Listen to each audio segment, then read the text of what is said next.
بسم اللہ الرحمن الرحیم۔ السلام علیکم پیارے دوستو، کسی شہر میں ایک پنڈت رہتا تھا جو اپنی جہالت کی وجہ سے لوگوں میں بہت مقبول اور مشہور تھا۔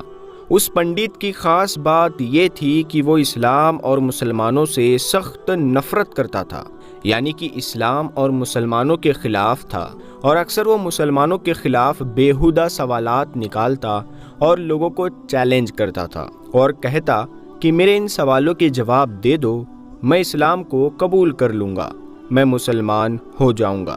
اس طرح سے وہ اپنی اس گندی سوچ کو دکھا کر مسلمانوں کو نیچا دکھاتا، جس کو دیکھ کر وہ پنڈت بہت خوش ہوتا تھا۔ اس طرح سے اسے اپنے علم پر بہت غرور گھمنڈ آ گیا تھا۔ پھر ایک بار اس پنڈت نے 3 سوال بنائے اور مسلمانوں کو چیلنج کر دیا کہ اگر کوئی میرے ان 3 سوالوں کے جواب دے دیتا ہے تو میں اسلام قبول کر لوں گا۔ دوستو، وہ سوال کچھ اس طرح کے تھے کہ جن کا جواب بڑے بڑے عالموں کے پاس بھی موجود نہیں تھا، اور اس طرح سے اس پنڈت کا ڈنکا ایک بار پھر سے زور پکڑ لیا۔ اس پنڈت کے وہ 3 سوال کچھ اس طرح کے تھے۔ اس کا پہلا سوال تو یہ تھا کہ جب آج تک کسی نے اللہ کو دیکھا نہیں ہے تو پھر تم لوگ پہلے کلمے میں اللہ کے ایک ہونے کی گواہی کیسے دیتے ہو، اور تم ایسا کیوں کہتے ہو کہ اللہ کے سوا کوئی معبود نہیں ہے؟ پیارے دوستو، اس کا دوسرا سوال یہ تھا کہ جب ہر چیز پر اللہ قادر ہے تو دنیا میں جو کچھ بھی ہوتا ہے وہ اللہ کی مرضی سے ہوتا ہے، تو پھر دنیا میں کسی بری بات کے لیے انسان قصوروار کیوں کہلائے گا؟ اور اس پنڈت کا تیسرا سوال یہ تھا کہ تم لوگ کہتے ہو کہ شیطان آگ سے بنا ہوا ہے، وہی دوسری طرف اللہ تعالیٰ کہتا ہے کہ کل قیامت کے دن شیطان کو جہنم کی آگ میں ڈالا جائے گا۔ تو جب شیطان خود آگ سے بنا ہے تو اس آگ میں شیطان کا کیا بگڑے گا؟ بھلا آگ پر آگ کا کیا اثر ہوگا؟ یہ 3 سوال اس پنڈت نے مسلمانوں کے سامنے پیش کیے، لیکن کوئی بھی اس کے ان سوالوں کے جواب نہیں دے سکا۔ اس طرح سے کرتے کرتے کچھ دن گزر گئے۔ ایک دن وہ پنڈت کسی کام سے اپنے گھر سے باہر نکلا۔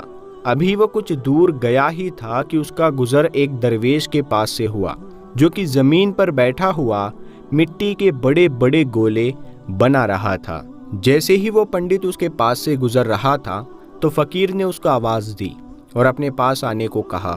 وہ پنڈت اس درویش فقیر کے پاس چلا آیا۔ درویش نے کہا کہ ہم نے سنا ہے کہ تمہارے کچھ سوال ہیں جن کا آج تک کوئی بھی جواب نہیں دے پایا، ذرا مجھے بھی تمہارے وہ سوالات بتاؤ، شاید میں ان کا کچھ جواب دے دوں۔ تو یہ سن کر وہ پنڈت بڑے تکبر کے ساتھ مسکرایا کہ جب میرے سوالوں کے جواب بڑے بڑے عالم نہیں دے پائے تو تم فقیر کے پاس کیا علم ہوگا؟ یہ سن کر وہ بزرگ فقیر بھی مسکرا دیا اور کہنے لگا کہ تم اپنے سوالات تو بیان کرو۔ تو اب ایک ایک کر کے اس پنڈت نے اپنے سوالات دہرانے شروع کر دیے۔ وہ پنڈت کہنے لگا، میرا پہلا سوال تو یہ ہے کہ جب آج تک کسی نے اللہ کو دیکھا نہیں ہے تو پھر تم لوگ پہلے کلمے میں اللہ کے ایک ہونے کی گواہی کیسے دیتے ہو؟ پھر تم یہ بھی کہتے ہو کہ اللہ کے سوا کوئی معبود نہیں ہے۔ اور میرا دوسرا سوال یہ ہے کہ جب ہر چیز پر اللہ قادر ہے اور اس دنیا میں جو کچھ بھی ہوتا ہے وہ اللہ کی مرضی سے ہوتا ہے، تو پھر کسی بری بات کے لیے انسان قصوروار کیوں کہلائے گا؟ اور میرا تیسرا اور آخری سوال یہ ہے کہ آپ کہتے ہو کہ اللہ نے شیطان کو آگ سے بنایا ہے، وہی دوسری اور اللہ کہتا ہے کہ قیامت کے دن شیطان کو جہنم کی آگ میں ڈالا جائے گا۔ شیطان خود آگ سے بنا ہے تو اس کا اس آگ میں کیا بگڑے گا؟ آگ کا آگ پر کیا اثر ہوگا؟ پنڈت نے کہا کہ درویش بابا، میرے یہ 3 سوال ہے جن کا جواب کسی کے پاس بھی موجود نہیں ہے۔ یہ سن کر وہ بزرگ درویش کافی دیر تک اس پنڈت کو دیکھتے رہے اور کچھ سوچتے رہے۔ یہ دیکھ کر وہ پنڈت من ہی من خوش ہو رہا تھا، جس کا اندازہ اس کی مسکراہٹ سے لگ رہا تھا۔ پھر ایک دم اس بزرگ درویش نے